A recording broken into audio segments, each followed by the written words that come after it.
बिस्मिल्लाहिर्रहमानिर्रहीम। बेशक अल्लाह के ज़िक्र से दिलों को सुकून नसीब होता।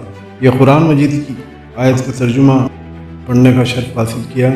हमारे पहलू में एक गोश्त का लोथड़ा है जिसे दिल कहते हैं, और कुरान मजीद में ज़्यादातर दिल का जिक्र किया है। दिल की 3 किस्में बताई। पहला जिंदा दिल, दूसरा मरीज़ दिल और तीसरा मुर्दा दिल जो हम मुसलमानों का है।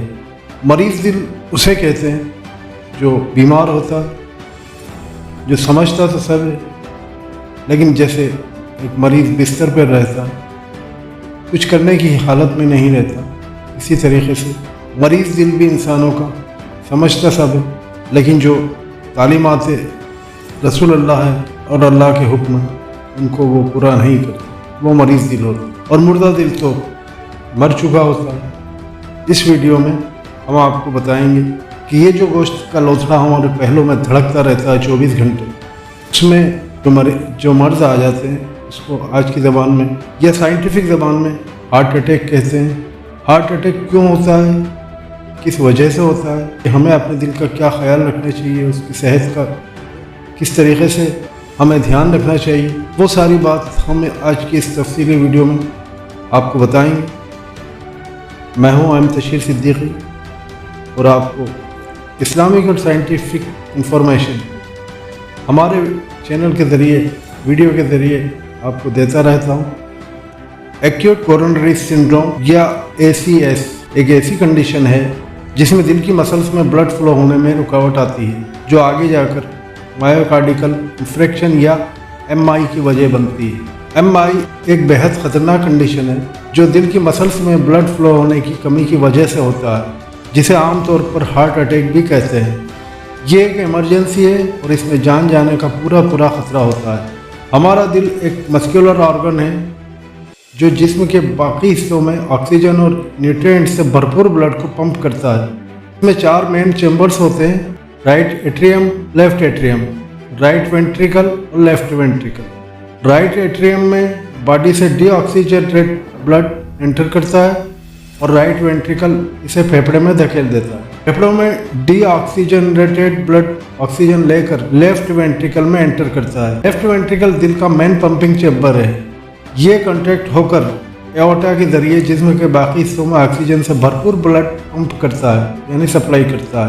पर आपके जिस्म के बाकी हिस्सों की तरह दिल को भी ठीक से काम करने के लिए ऑक्सीजन वाले ब्लड की ज़रूरत होती है। इसे ऑक्सीजन पहुंचाने के काम करती हैं कोरोनरी आर्टरीज या शेयर, और उसके बाद फिर कई सारी छोटी छोटी कोरोनरी आर्टरीज एओर्टा से जुड़ी होती है और दिल की मसल्स को हस्बे ज़रूरत ऑक्सीजन और न्यूट्रिएंट सप्लाई करती हैं। एक्यूट कोरोनरी सिंड्रोम में इन्हीं कोरोनरी आर्टरीज में ब्लॉकेज हो जाता है, जिसकी वजह से दिल के मसल्स में सप्लाई होने वाले ब्लड में रुकावट आ जाती है। ऐसा अक्सर एथेरोस्क्लेरोसिस प्लाक यानी कोरोनरी आर्टरीज में फैट, कोलेस्ट्रॉल या फिर किसी चीज़ के जमा हो जाने से, या कोरोनरी स्पेसम यानी कि आर्टरीज में ऐंठन आ जाने से, या फिर कोरोनरी आर्टरीज डाइसेक्शन यानी कि आर्टरीज के फट जाने की वजह से होता है।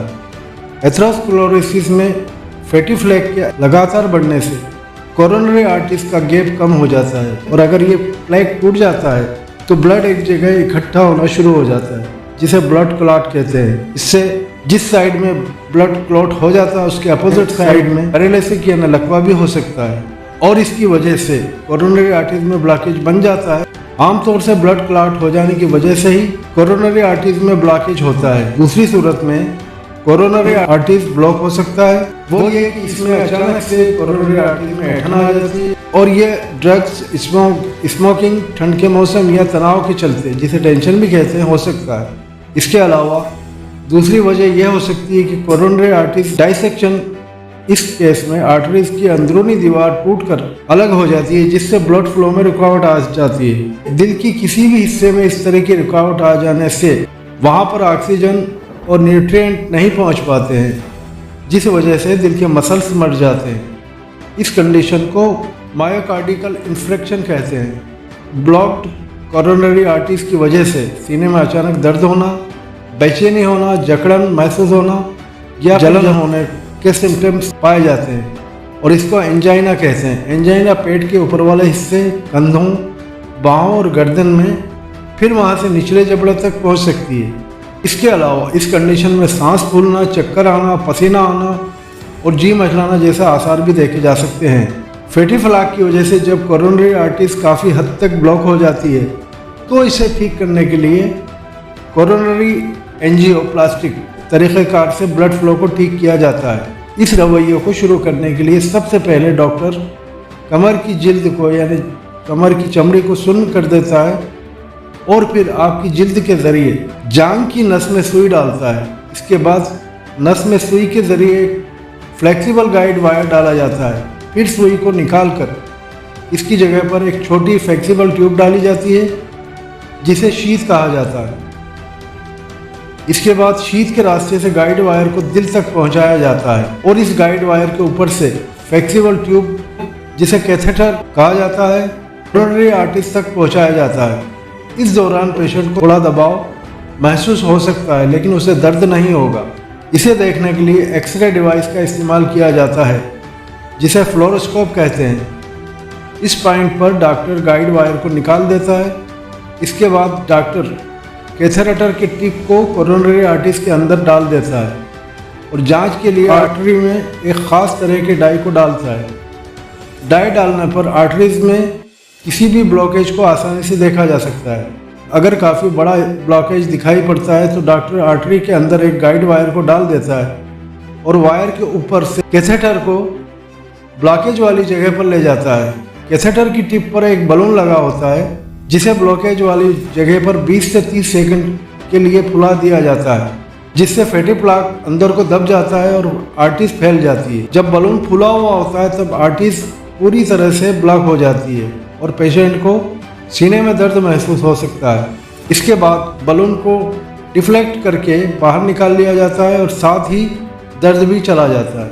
आर्टरी के फैल जाने से ब्लड फ्लो में सुधार आ जाता है।